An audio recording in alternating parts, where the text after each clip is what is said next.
Добар ден, почитувани, добре дојдовте во магазинот за родителство 0+ месеци на телевизија Телма.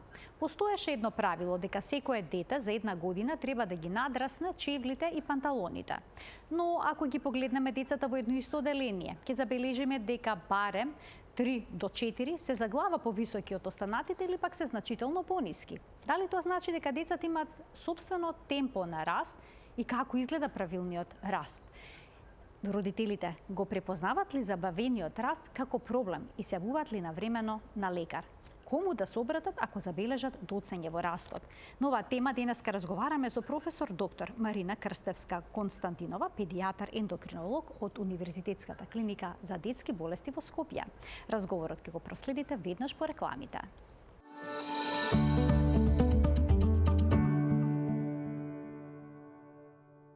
Како изгледа правилниот раст кај децата, ќе запрашаме професор доктор Марина Крстевска-Константинова, педијатар ендокринолог од Универзитетската клиника за детски болести во Скопје. Професорке, добар ден и добре дојдовте во студиото на Телма. Ви благодарам многу за поканата и ги поздравувам вашите ценети гледачи. Професорке, како изгледа правилниот раст кај децата и кога е тој најбрз? Главна карактеристика на децата е да тие да растат. Значи, тоа е правило и тоа е одраз на целокупното нивно здравје. Децата се мерат кога ќе се родат, значи после самиот пороѓај, потоа се мерат после 2 до 4 дена, па се мерат на месец дена кога ќе направат, некогаш на 3 месеци, некој секој месец до првата година и потоа на 15 месеци, на 18 месеци и на 24 месеци. Според Американската академија за педијатрија, после втората година децата се мерат еднаш годишно и тоа до 21-та година, додека ние малку различно размислуваме, постапуваме, затоа што порано ги мериме некои на отприлike на 6 месеци. И сега колку сантиметри треба да порасне бебето во првата година? Во првата година рачунајте од раѓање па до 6 месеци 2,5 сантиметри на месец. Од 6 месеци до првата година 1,3. Така да тоа е многу брз раст и тоа е еден од најбрзите растања кај децата и тоа второто брзо растање е во тек на пубертет. А во текот на пубертетот колку сантиметри би требало да пораснат децата? Дали има тука некакви правила? Има. Девојчињата треба да пораснат 9 сантиметра годишно, додека машките малце повисоко, околу 10,5 до 11 сантиметри на годината.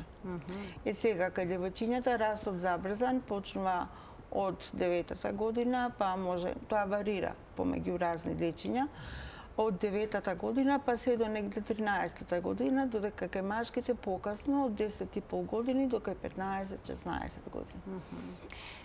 Кога ќе порано постоеше едно правило дека децата за 1 година треба да ги надраснат чевлите и панталоните. Дали е тоа се уште? Се уште. Точно по тоа родителите може да приметат дали нивното дете заостанува во растот, ако не ги надрасне кондурчињата, патичињата што ги носи, лиштата што ги носи, така да треба да реагираат.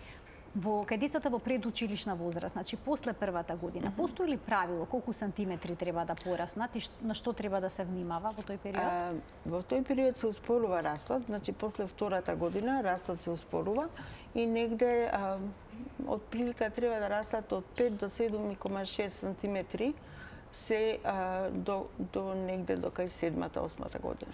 Кога зборуваме за брзина раст, сметаме за раст што се случува во 1 година. Во тек на година дена, да. Значи во тек на 1 година. Се што е под 5 сантиметри во тој период е проблематично, под 4 сантиметри? Ние имаме криви за раст кои ги користиме и тоа имаме криви за раст за девојчиња и криви за раст, перцентилни криви за раст на момчиња. Исто така имаме криви за растење на бебиња, каде што ја бележиме не само висината и тежината, туку и обемот на главата, што е исто така многу важен параметар, додека после втората година имаме други криви, каде што кога го мериме детето, ја нанесуваме неговата висина, неговата тежина и според тоа на која перцентилна крива се наоѓа, значи најдолната е 3-та перцентилна крива, децата кои што се повисоки растат на 97-та перцентилна крива и имаме едно правило да се дозволува 2 стандардни девијации да отстапува од долната линија за да сметаме дека едно дете патолошки раст. Споменавте сега перцентилни криви, Да. значи на графикони се нанесува На графикони, да. тежината и висината на детето. Да. Некако родителите повеќе внимание посветуваат на килограмите, на тежината во одреден период од животот, а висината како да ја запоставуваат. Во кој период од развојот на детето всушност родителите стануваат свесни дека нивното дете има забавен раст? Обично кога се јавуваат на Па педијатар, знаете што ние ендокринолог? имавме една како да кажам иницијатива помеѓу градинките во целата република да обрнат внимание негователките на тие деца кои што се пониски. Значи уште до 4-та година треба да откриеме кое дете заостанува во растот. Сега има многу причини Ќе ги продискутираме. да, кои настануваат да заостане некој раст, но што порано се открие дека детето заостанува спрема неговите врсници, спрема тоа што спомнавме со гардеробата, со обувките, треба да се јават. Сега, за да следите некое дете, како се развива во однос на растот на тие перцентилни криви на графиконите, предпоставам дека треба да се процени неговата потенцијална висина, односно колку би било високо Така во е. животот. Можете ли тоа да го утврдите? Можеме. Колку детето ќе порасне? Па ние користиме формули за тоа и тоа ја користиме висината на таткото и висината на мајката. Ги мериме нив и тогаш нивната висина ја собираме, ја делиме со 2 и додаваме на резултатот плюс 6 см за машки деца и минус 6 см за женски деца и тоа би било еден показател до која висина би стигнало детето во однос на висината на нивните родители. Значи висината на мајката и на таткото Да. собрана, Собрано, поделена со 2 поделена со 2. и потоа се додава плюс 6 за момчиња, Така. минус 6 за девојчиња. Да, девојчиња. Дали оваа потенцијална висина на вистина постигнуваат децата? Посакувана висина или предвидена, пресметана? Па не Може ли да чести ли се од стапките или на вистина толку ќе пораснат? се зависи од генетиката. Аха. Ние имаме фамилии кои што се и 20 родители ниски, ама може некој друг во фамилијата да има некој повисок раст. Така да не секогаш децата остануваат ниски заради тоа што се ниски родителите, може да наследиле некои гени од другите роднини кои што се повисоки, така да нема гаранција. Тоа не е ориентациона формула. Значи не секогаш децата на ниски родители ќе бидат ниски, Да. ниту пак децата на високите родители ќе Ќе бидат бидат високи. високи, да. И тоа е исто така Да, нешто што е интересно. добро да се знае. И сега кога зборуваме за растот кај децата, се забележува во периодот пред пубертетот Да. забавување. Да. Зошто е тоа така? Да, обично тоа забавување се случува кај машките деца почесто, затоа што женските деца, кога почнува пубертетот, првиот знак за пубертет кај женските деца е забрзување на висината. И затоа кога ќе појде некој дете, кога ќе појдете во школа, ќе приметите дека во 8 оделение, например, женските се повисоки отколку машките. За разлика од женските кои на почетокот пубертетот растат брзо, машките растат во втората половина од пубертетот. Така да тие се малце пониски и секогаш прашуваме како растел таткото на тоа дете, на тоа машко дете. Затоа што многу често детето го следи растот на таткото како што го имал кога бил дете. А дали е точно дека децата кои што се покрупни, кои што имаат поголема телесна тежина, побрзо ќе растат и ќе бидат повисоки? Па не баш, Не не е секогаш.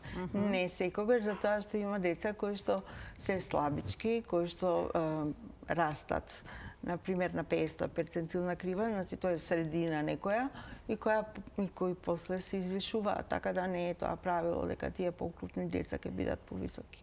А треба ли да ги загрижи наглиот раст на децата во предучилишна возраст? Треба ли родителите да ги загрижи? Па знаете, тука веќе зборуваме за предвремен пубертет. Ако нешто се случи да растат повеќе и ако се развијат секундарни сексуални карактеристики, например градички, кај женски деца, после тоа зголемување на гениталии кај машки деца. А од друга страна, па некои деца растат побрзо од други деца. Значи се е индивидуално. Но сепак треба децата да се мерат редовно и ако има било какво отстапување, да се дојде до кај нас, да се види во што е проблемот. Професор, ке може да се каже дека проблемот со предвремениот пубертет е и проблем со растот кај децата? Бидејќи нели знаеме дека од како ќе влезат во пубертет, растот веќе при крајот на пубертетот растот веќе запира. Вака сега ние предвремениот пубертет кај женски деца го рачунаме дека е пред 8-та година, а кај машките деца пред 9-та. Сега, ако настане тој предвремен пубертет во тој период, што е со помала возраст, растот останува низок. Мислам, тие деца остануваат ниски, ама имаме лекови за тоа, имаме третман, каде што тоа го отстрануваме. Точно ли дека девојчињата престануваат да растат по првото менструално крварење? Во најголем случај да, само 15% од сите девојчиња продолжуваат да растат после добивање на првата менструација. Само 15%? Само 15%, да. А колку сантиметри би можело да се очекува по првата менструација да пораснат децата? Девојчињата? Некои го продолжува тој раст што е детски раст и после добивање на менструацијата, така да ја добиваат висината што се очекува според висината на родителите. А кога завршува всушност растот кај девојчињата, а кога кај момчињата? Има ли некоја возраст за која што се смета дека е гранична во однос на растот? Растот завршува кога ќе се спојат епифизните плочи на долгите коски и тогаш велиме дека е завршен и дека нема понатака да расте. Тоа значи со заокружување со крајот на пубертетот некаде би дошло? Да, така би дошло, да. Така. Сега ги споменавте коските и тие отвори, како ги нарековте? Епифизни плочки. Кога се јавуваат родители со нивните деца, загрижени за растот, најнапред им се прави рентгенска снимка на дланките. Да, зошто тоа се практикува? Поврзано е со овие? Поврзано е, како не, тогаш гледаме дали коскената матурација, односно матурацијата на коските на шаката, дали одговараат на хронолошката возраст на детето или има заостанување.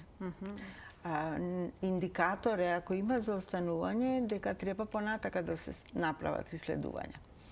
Ама во некои случаи, например, ако имаме предвремен пубертет, онда имаме забрзување на коскената матурација. Например, ако девојчето девојче има 7 години, а матурацијата е за 11 години, тогаш веќе имаме друг проблем.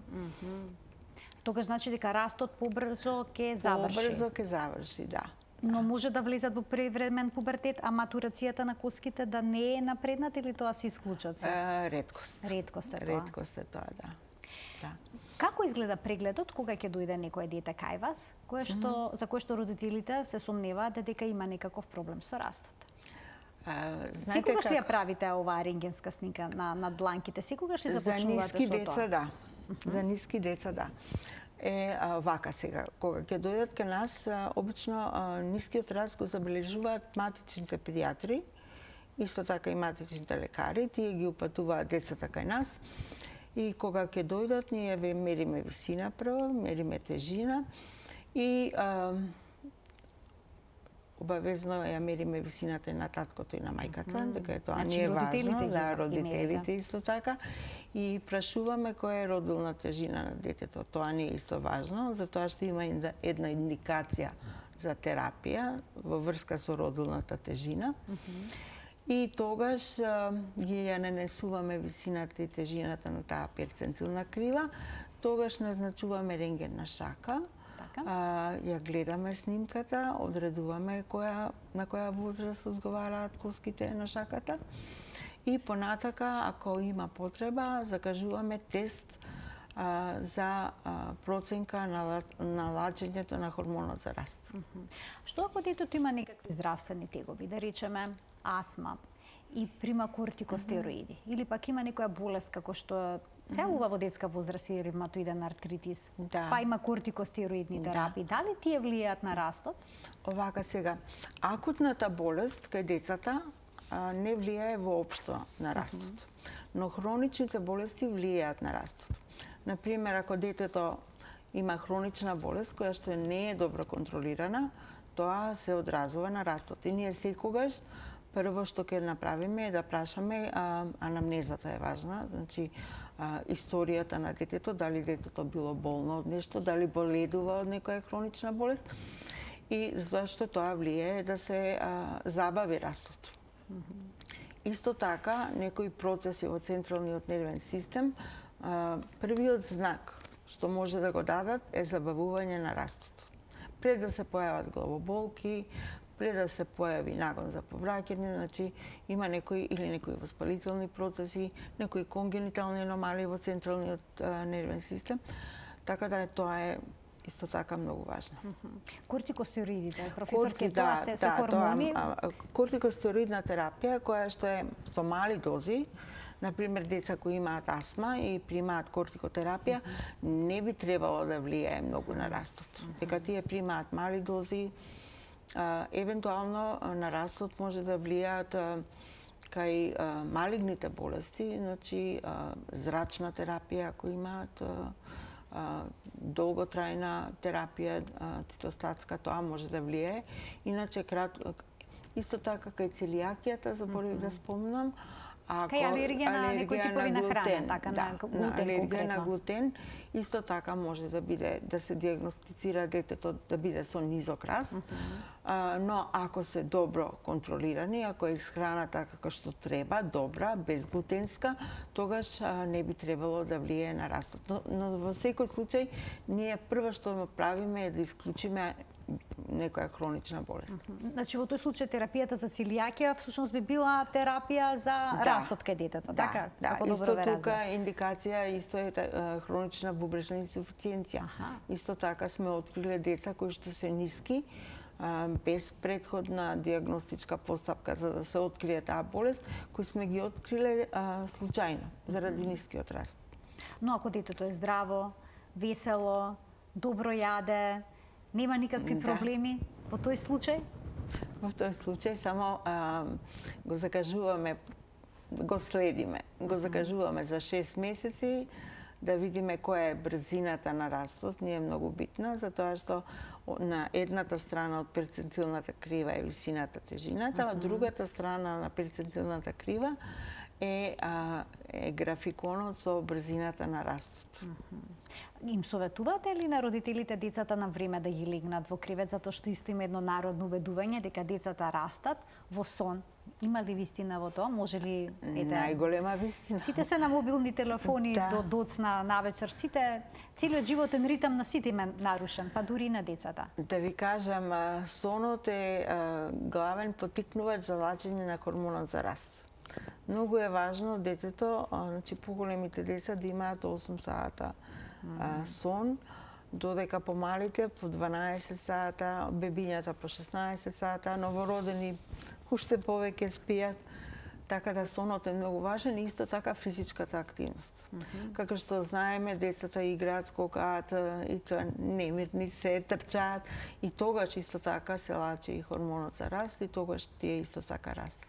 Има уште едно убедување, велат запиши го детето на кошарка за да порасне. Може ли одредена спортска активност да влијае врз растот? Ние секогаш советуваме. За да се извишат? Секогаш советуваме спорт. Секогаш. Но има ли одреден спорт кој што на вистина може да доведе до зголемен раст? Секој спорт. Секој спорт? Секој спорт. Секоја физичка активност е добро дојдена. Така, значи децата што бидат што повеќе физички активни, да спортуваат, но и секојдневно претпоставуваме пожелно да се движат и да трчаат надвор.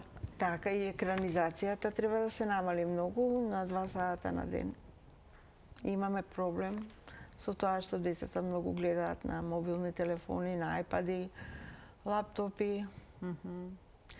Не излегуваат надвор да играат многу тука, особено во градски средини. За жал. За жал, да. А дали, професор, ке влијае годишното доба врз растот кај децата? Има ли Да, одреден период од има. годината кога побрзо растат? Точно, интересно прашање. Направени се испитувања и видено е дека децата побрзо растат во пролет и за време на летниот распуст. Значи во овој период од Во годината. овој период од годината, можеби за тоа, можеби тоа е поврзано со тоа што имаат повеќе физичка активност, што одат на одмор, се бањаат, пливаат, Така. излегуваат надвор, се дружат. Па и витаминот Д може би се излачува Витаминот во Д исто поголема така е количина. многу важен, да, за правилниот раст на коските. Професор, исто така кај децата се забележува зголемен проблем со тироидната жлезда. Да.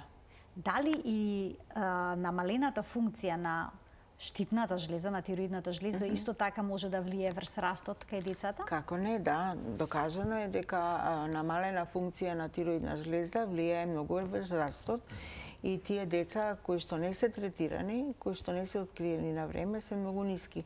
И менталната функција е исто така нарушена, но за среќа имаме скрининг програми кои што се прават во сите породилишта во земјава и тогаш на време се откриваат тие деца кои што имаат пореметена тироидна функција, односно хипотироза, и веднаш се ставаат на терапија околу 15-тиот ден, се повикуваат на нашата клиника, им се дава терапија и потоа се следат. И тие нормално се развиваат понатака и нормално растат. А што е со оние деца кои што ќе имаат стекнат проблем со тироидната жлезда? Хашимотовата болест исто така е присутна?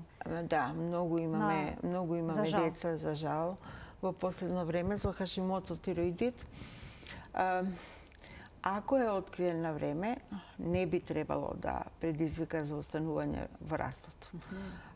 Ги ставаме, ако има хипотироза, значи ако има Хашимото тироидит, може да има антитела повисоки и да биде со ниски вредности на тироидни хормони, може да биде со нормални вредности на тироидни хормони, исто така со повисоки вредности, значи хипертироз. А ако се открие на време и ако се даде терапија, кога има намалена функција, онда не би требало воопшто да влијае на растот. Ќе ги поканиме гледачите од овој момент да се вклучат во денешната емисија со прашања. Почитувани, телефонскиот број ќе биде испишан на екранот. Зборуваме за растот кај децата. Сето оно што е ваша дилема и прашање поврзано со оваа тема, денеска можете да го фатите во емисијата. Ние продолжуваме понатаму, професорке, со разговорот. Во кој случај одлучувате дека кај детето треба да се направи испитување за функцијата на жлездата која што всушност го излачува хормонот за раст? Хормонот за раст се излачува од жлезда наречена хипофиза.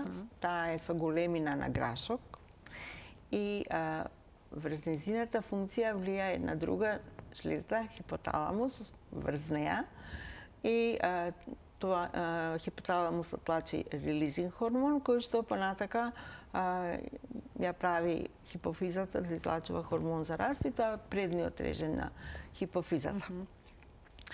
Сега ние правиме обично два провокациони теста затоа што хормонот за раст се лачи пулсатилно.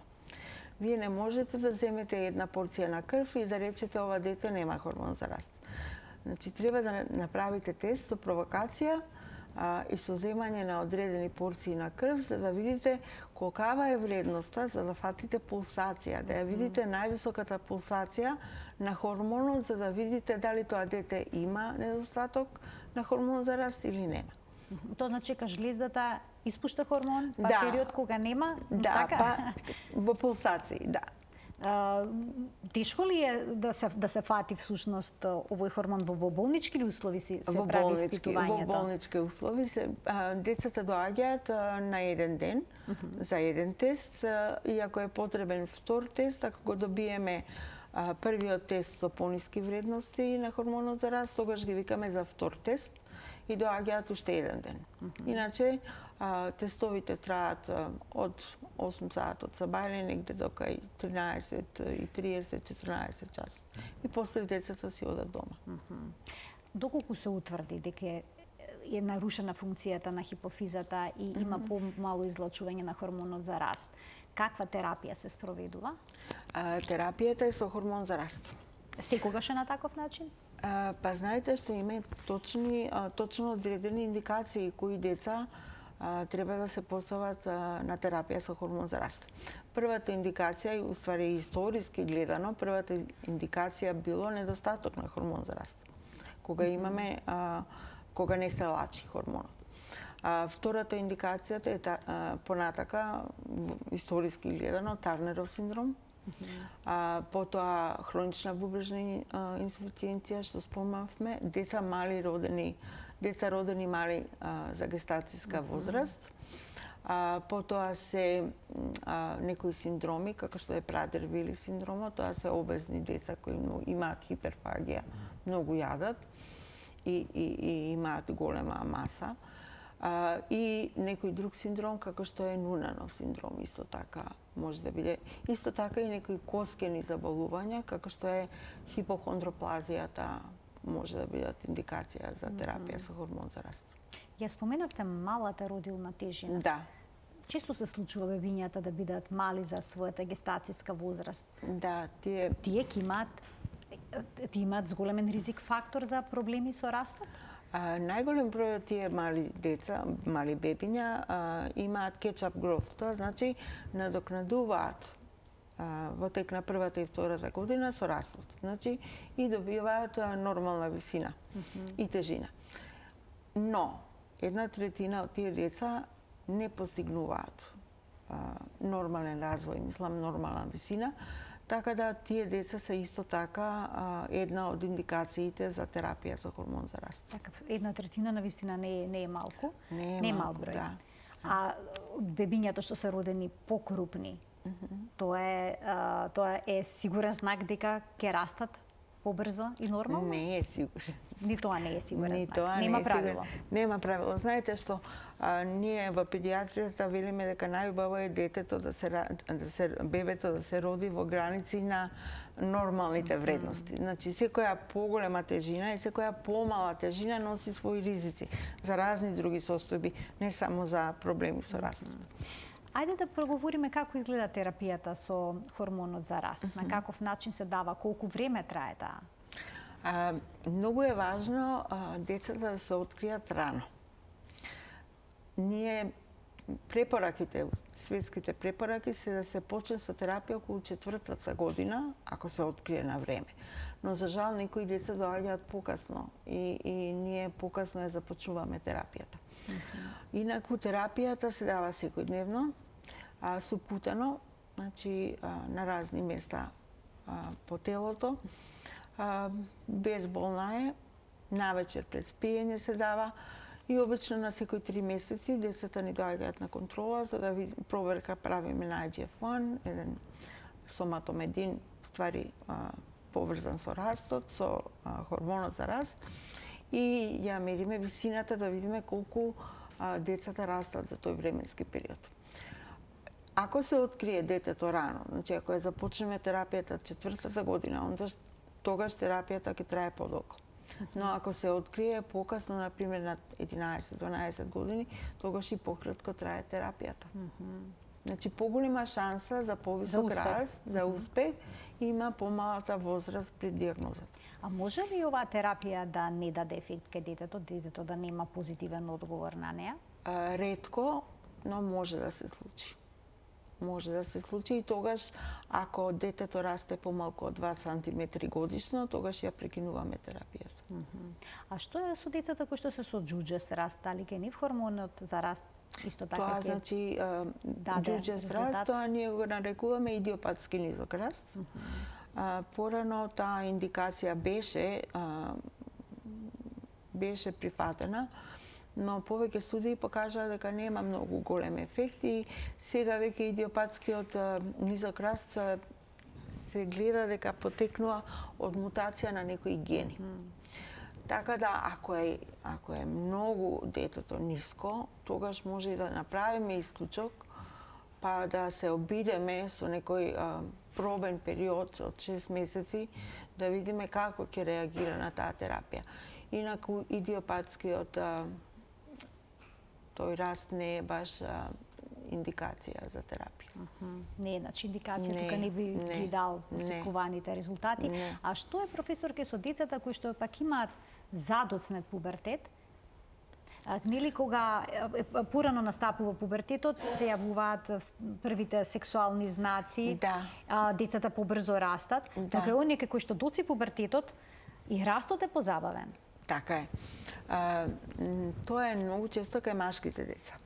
Кај машките децата тоа што кај нив конституционално имаме задоцен раст, заради тоа што, како што споменав претходно, заради тоа што некој во фамилијата, обично таткото, на ист начин растел. И тогаш чекаме.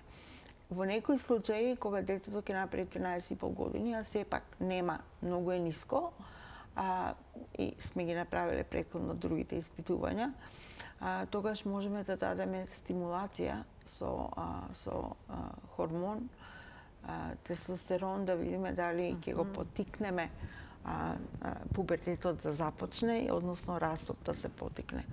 Значи тука не се дава хормон за раст, туку тестостерон. Не, тестостерон евентуално, ама не кај сите, над 13,5 години.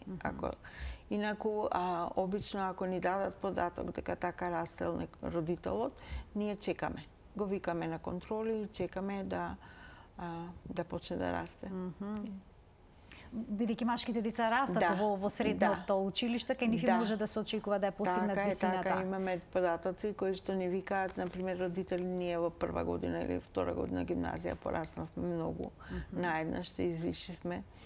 Но за девојчиња нема такви примери во средно училиште нагло да се извишат? Да ви кажам, девојчиња многу ретко. Девојчиња многу ретко. Затоа што, како што спомнавме, тие во првата половина растат на пубертетот. А што доколку кај девојчето доцни, професорке, пубертетот и кај девојчето се забележи забавен раст? Знаете што, тоа сакав да ви спомнам, кога спомнав индикација Тарнеров синдром, ние имаме препораки од Европската асоциација за детска ендокринологија, исто така и од американската, дека сите ниски девојчиња во градинките или во прво, второ оделение треба хромозомски да се тестираат. Тоа е генетска некоја мутација? Да, тоа е хромозомска мутација, значи тоа е уствари недостаток на еден X хромозом, значи уместо 46XX, како што е нормалната хромозомска констелација кај женските деца, тие имаат 45, значи фали X хромозом, 45X0. Или пак може да биде било каква делеција, односно скратување на тој еден X хромозом, па имаме разни варијации, имаме генетски разни варијации, но кај сите ниски деца, значи кај со Тарнеров синдром, 100% диагностиката е нискиот раст. Сега, они имаат и други некои аномалии, како што се набори на вратот, тоа многу ретко сега го гледаме. Потоа имаат штитест граден кош, може да имаат некои срцеви аномалии, како што се коарктација на орта, потковичасти бубрези може да имаат деформитети на коските, на долните екстремитети, на лактите, но не секое девојче го има тоа. Може да изгледаат сосема нормално, ама 100% знак е нискиот раст. Има начин за третман кај нив? Да, може ние да ги третираме, и тие нетретирани, ако ни добиваат касно, и тоа обично тие не добиваат пубертет, затоа што немаат развиени гениталии, уместо овариуми имаат обично фиброзни ленти, кај класичните Тернер синдроми. И ако додат касно заради недобивање, например, на секундарни сексуални карактеристики, тогаш е веќе со растот малку проблематично, касно е. Но ако ги откриеме рано, тогаш растот е задоволителен. Без терапија растат негде 145 см. До со терапија веќе може со терапија веќе повеќе, да порасне. И дозата на хормонот е повисока, имаме разни дози на хормон кои за секоја индикација, така да и за Тарнеров синдром е повисока дозата што се дава. Оправдано ли ако родителите чувствуваат страв од хормонската терапија што треба се даде кај нивното дете со хормонот за раст? Па јас да ви кажам, секој лек што се дава може да има несакан ефект. Секој лек. Но многу се ретки тие компликации. може да има компликации со вредноста на нивото на шеќерот во крвта, може да има компликации со колкот, евентуално, со бутната коска, значи да се слизне, може да има компликации и минорни компликации, како што се црвенило на местото на убот, појава на модрици, иначе многу ретко ги гледаме овие компликации. И исто така не смееме да го даваме хормонот за раст каде што има некој анамнестички податок за малигни болести. Значи кај малигните болести не се дава одитна терапија. Затоа што хормонот за раст забрзува, претпоставувам, делба на клетки. Клеточна делба забрзува и бачка осим што делува на висината на децата, исто така и пролиферација на клетките. Има, морам да ги спомнам, и добрите ефекти на хормонот за раст, затоа што тие метаболички ефекти се користат, например, кај Прадер-Вили синдромот. Затоа што хормонот за раст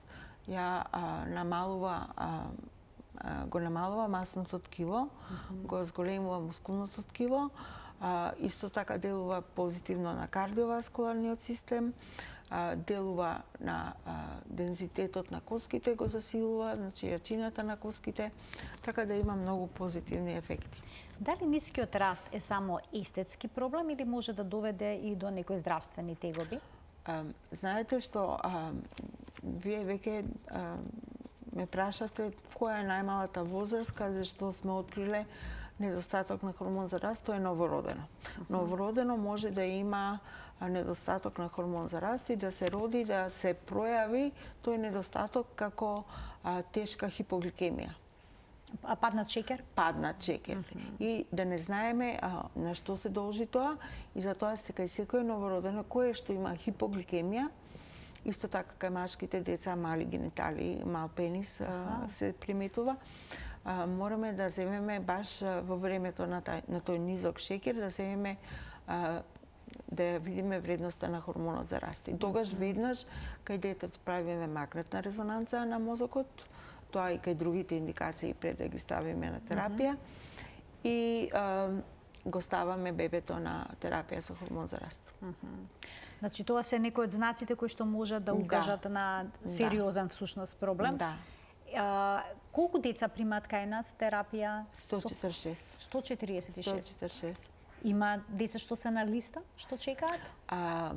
Порано да ви кажам, имавме голем проблем, чекаа по 2-3 години и некои од децата дури и завршуваа без терапија, затоа што возраста веќе не им дозволуваше да ја примат терапијата. Сега немаме листа за чекање, така да штом се диагностицира, може да почекаат месец, 2-3, но тоа не е некој голем проблем. Ке вклучиме, гледат, само да ве прашам, до која возраст се прима хормон за раст? Додека не се затворат епифизните плочи. Сега тоа е индивидуално. Како што споменавте на почетокот на емисијата, ќе го вклучиме гледачот во денешниот магазин за родителство 0+ месеци со прашање. Добар ден. Ало, добар ден. Повелете, во програма сте. Поздрав до докторката. Благодарам. Благодарам. Сакам да прашам, ние бевме на прв преглед крајот на јануари. Да. Детенцето е 3,5 години. Добро. Во јануари е снимена шака. Добро. Кажува дека снимката е за возраст на 2 години. Добро. За развој. Мутација. Машко или женско е девојка? За машко се работи. Добро. За машко. Малце заостанува во растот негде околу 2 до 3 сантими. Добро. По листата што е за раст. Добро. Исто така и во килажата. Значи тоа е сега 11 килограми, а е 3,5 години. Да. Така, предпоставам прашањето што може да се презема понатаму? Да. Така, ви благодарам за вклучувањето во програма. Повелете, професорки. Ме интересираше да ја уште дали се уште имаме гледачката на линија? Ме интересираше да ја прашам која родилна тежина дали се уште тука гледачката? Ја имаме ли на линија? Не, за жал се исклучи. Добро, секако треба да видиме која е родилна тежина. Најверојатно е дојдена кај нас на ендокринологија и најверојатно е можеби и упатена на друга специјалност, да се види, да се открие евентуален друг некој проблем кај детето што заостанува во растот, а инаку обавезно би требало да дојде кај нас на контрола кога ќе направи 4 години. Кога ќе направи 4 години, контрола. Контрола. Уште еден гледач, добар ден. Добар ден за следниот гледач во денешната емисија. Да ве прашам нешто, да ја прашам докторката. Повелете. За мачко дете се работи. Така. 11 години. Нормален раст имаше до пред 3-4 години. Сликите ги гледаме ги споредуваме со школските другари. Меѓутоа, поради алергии многу често користеше кортикостероиди. И сега некако забележуваме задни 2-3 години дека и на килажа и на раст некако од меѓупросечните и повисоките деца во оделението сега ми заостанува. Дали може кортикостероиди да направат хормонски дисбаланс, да направат проблем некаков? Дали треба да го доведеме кај докторката на контрола да направи? Да ве прашам, кој временски период ги примаше кортикостероидите? Колку време? Колку време, да. Колку време? Да. Па сигурно 5-6 години, па и повеќе. Постојано? Постојано. Па постојано кога се сезонските алергии и во спреви кортико, и за плуќе, и за нос, секакви кортико, и инекции тие што се кортикодексазон. Па добро, би требало да го донесете кај нас на клиниката, во нашата амбуланта ендокринолошка, да го процениме, да го измериме, да го ставиме на перцентилна крива, да видиме каде се наоѓа. Така, значи советувате преглед. Да дојде преглед, а кортикостероидите на почетокот на емисијата ги разгледавме? Ги разгледавме. Затоа прашувам кој период, колкав временски период ги примал. Така, ова е исто така една голема дилема на родителите, чие што дете е постојано на некаква кортикостероидна терапија, дали може да се јави проблем со растот. Ќе вклучиме уште еден гледач. Добар ден. Добар ден за следниот гледач во денешниот магазин за родителство. Мајката што се јави пред малку. Вие пред малку што се јавивте, така. Професорката сакаше под прашање да постави. Докторката дека детето е родено со 4 кг и 220 грама. Аха. Така? Добро. И е родено со 53 сантиме. Да, значи нормално. Добро. Некој под прашање, ако имате слободно. Да. Јас би ви советувала сега да дојдете кога детето ќе направи 4 години повторно на преглед кај нас. Така. Значи тоа е советот на 4 години што го дадовте пред малку. Ние продолжуваме понатаму. Уште во самата најава баш споменав дека во едно исто оделение ќе се забележат барем 2-3 деца што се за цела глава повисоки од другите и уште толку можеби што се значително пониски. Дали тоа значи дека секој дете има сопствено темпо на растење? Тоа значи... Затоа што Ива сега гледачот спомена дека ги правил компарација на неговото дете со соучениците. Дали некој дете може побрзо да расте кога е помало, па потоа да забави растот, дали е тоа нормално? Нормално е, тоа е индивидуално кај секој дете. Не секој дете расте исто, не може сите деца да бидат исти. Значи секој дете си има свој темпо на раст. И не мора да биде патолошко. Може да биде повисоко од другите деца и потоа другите деца да надокнадат и да го стигнат. А може и да престане да расте, а да биде повисоко, а потоа да биде негде во средина. Што ако детето има ниски родители и родителите поради тоа го носат на ендокринолог? Имаме такви случаи, да. Што се презема? Има ли начин сепак тоа дете да порасне малку повеќе со некаква терапија? Па да ви кажам, тука веќе тоа е фамилиарен изокраст и евентуално ние би почекале извесен период да видиме која е брзина на растот, но не би очекувале некој бенефит или некое подобрување со давање на терапија со хормон за раст ако се двата родитела многу ниски. Евентуално може би тестови би направиле да видиме да не пропуштиме нешто. Но во принцип тука нема што да се преземе. Нема. А што е со децата кои што имаат низок раст, но родителите доцна ги однеле кај педијатар ендокринолог? Што ако пубертетот завршува или пак завршил, отворителни на шаките на се затворени тие епифизи? Не. Епифизни плочи, да. Епифизни плочи. Што ако се тие затворени? Тогаш немаме шанси со хормон за раст да го пораснеме веќе. Немаме. Ќе направиме можеби рентген на шаката и ќе видиме дека се затворени и тогаш немаме веќе немаме простор за терапија. Инаку морам да споменам дека тие пациенти дечиња кај кои што ќе откриеме дефицит на хормон за раст, односно недостаток, дека треба и после завршување на растот да се третираат со хормон за раст со многу мали дози, да се префрлат на адултна ендокринологија и понатака да го примат хормонот, затоа што действува многу поволно на другите функции на организмот.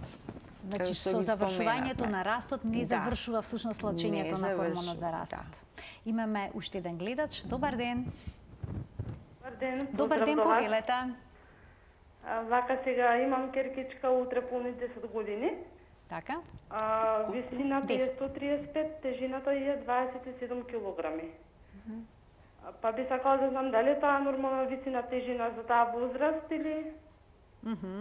Така, дали ќе можете веднаш тоа да со оглед на тоа дека немате тука графикони, значи уште еднаш како кажавте висината 135, а тежината? 135. А тежина 27 килограми, ама стан подолго време на таа килажа. Мада има многу апетит, јаде што викаме и за двајца. Си јаде обилно све во текот на денот. А како е висината во според па со другите девојчиња? Па правам разлика спрема другарчињата и од оделение, па тука некаде се има разлика. Пониска е во однос на другите девојчиња? Па не многу, али се гледа разлика. Мало. Не многу, но сепак пониска. Знаете што? И многу е хиперактивна, извинете, што ве прекинав. Знаете што вашиот матичен педијатар сигурно има листи перцентилни криви, листи за растење и може да ја измери и да види дали има потреба да ја праќа кај нас на клиника или не. Професор, има и апликации што може да се симнат на интернет. Има, да. Токму тие ги следат и овие криви на растот. Да. Пожелно родителите да си ги симнат овие апликации на телефон, па детето да го мерат, да внесуваат висина, тежина. Па ние тоа не забрануваме, тоа е желба на родителите. Како мислат родителите, така мислам, ако сака да го следат растот. Значи може и на таков начин. Може. Ние употребуваме криви за растење кои што се од Светска здравствена организација, инаку секоја земја, морам да споменам, секоја земја си има своји перцентилни криви, затоа што не секој народ и секоја етничка припадност и секоја раса расте исто. Така. Значи има разлики. Така да ние тука имаше обид, моите ценети професори кои што се во пензија, имаше обид да се направи еден проект каде што би се мереле многу деца во земјава, да се направат наши криви. Наши криви, ама тоа требаше, изискуваше многу голем труд и многу голем тим на лекари, кој што би одел од место до место, од школа до школа. И сега, во многу земји во нашата се забележува тренд од средината на минатиот век за постојано зголемување на висината на популацијата за 1 сантиметар на 10 години. Зошто е тоа така? Заради подобрениот животен стандард. Ако имаме добра нутриција, мислам добра исхранетост, ако имаме добра социјална средина, ако детето расте во нормална средина, ако имаме добри услови на живот, тогаш и растот е добар. Но ако имаме подхранетост, малнутриција, ако имаме лоша социјална средина, ако имаме како да кажам, недостаток на некои основни нутритивни состојки, тогаш и растот е забавен. И веднаш сосема на крајот на денешната емисија еден апел, значи родителите редовно да ги мерат своите деца, но и педиатрите, бидејќи најчесто во амбулантите се мери телесната тежина. Точно е тоа. Ние, нашето здружение, кое се вика Раст, и нашиот председател, морам да го спомнам, Александар Петровски, и целата екипа во тоа здружение се многу активни. И тие направија плакати пред едно 10 на 15 години, кои што имаше сантиметри и ги залепија по сите амбуланти и исто така кај педиатрите, кај семејните лекари, кај матиците, каде што децата што чекаат за преглед можеа да застанат и да се измерат и да видат која имате висината. Во домашни услови родителите како тоа да го направат? Може покрај врата? Може покрај врата. Може. Да. Може. Тоа е можеби најдоброто решение, па потоа да бележат со цртички и да или на зидот. На зидот може да бележат. Јас ви благодарам многу за вашето денешно гостување и што ни објаснивте многу аспекти поврзани со растот во детска возраст. Ви благодарам и на вас и на вашите гледачи за можноста што ми ја дадовте да зборувам денеска. Професор, ке се гледаме повторно. Се гледаме. Почитувани денешен гостин во магазинот за родителство 0+ месеци на телевизија Телма беше професор доктор Марина Крстевска-Константинова, педиатар ендокринолог од Универзитетската клиника за детски болести во Скопје. Ви благодарам за вниманието со кое што не следевте денеска и ви посакувам пријатен ден и добро здравје.